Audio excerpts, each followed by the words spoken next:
హైదరాబాద్ నగర police commissionerate పరిధిలో రాత్రి 11 గంటల వరకే అన్ని దుకాణాలు, వ్యాపార సముదాయాలు బంద్ చేయాలని నగర పోలీస్ కమిషనర్ ఆదేశాలని, వీటిని అతిక్రమిస్తే కఠిన చర్యలు తప్పవని సోషల్ మీడియాలో చక్కర్లు కొట్టిన పోస్టులు వైరల్ గా మారాయి.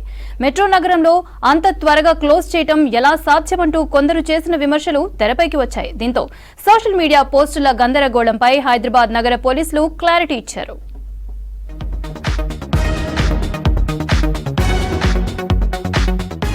ఈ మధ్య సోషల్ మీడియాలో హైదరాబాద్ ప్రజలకు పోలీస్ శాఖ హెచ్చరికలు అంటూ సిపి ముఖ్యమంత్రి రేవంత్ రెడ్డి ఫోటోలతో పోస్టులు వైరల్ గా మారాయి.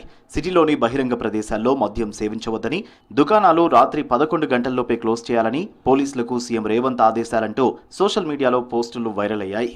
ఇక ఈ పోస్టులు వైరల్ అవ్వడంతో Hyderabad MP Asaduddin Owaisi social media వేదికగా తనదైన శైలిలో స్పందించారు. ఇలాంటి ప్రకటనలు పోలీసులు జూబ్లీహిల్స్ వంటి ఏరియాల్లో చేయగలరా అంటూ ప్రశ్నించారు.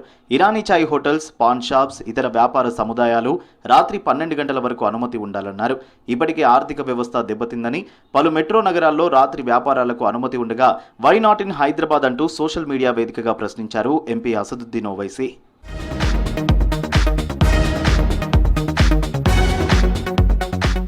ఇక ఈ విషయం సీరియస్ అవుతుండటంతో హైదరాబాద్ సిటీ పోలీసులు ట్విట్టర్ వేదికగా స్పందించారు. సోషల్ మీడియాలో సిటీ పోలీసులు రాత్రి 11 గంటల్లోపు షాపులు క్లోజ్ చేస్తున్నారని వస్తున్న వార్తల్లో నిజం లేదని, పూర్తిగా తప్పుదారి పట్టించేవని తెలిపారు. షాప్స్, ఇతర వ్యాపార సముదాయాలు ప్రస్తుత నిబంధనల ప్రకారమే కొనసాగుతాయని, ఎలాంటి కొత్త ఆదేశాలు జారీ చేయలేదని స్పష్టం చేశారు సిటీ పోలీసులు. సోషల్ మీడియా ప్లాట్ఫామ్స్లో వైరల్ అవుతున్న పోస్టుల్లో వాస్తవం లేదని, ప్రజలు గందరగోళానికి గురి కావద్దని అందరూ గమనించాలని అపీల్ చేస్తున్నారు సిటీ పోలీసులు.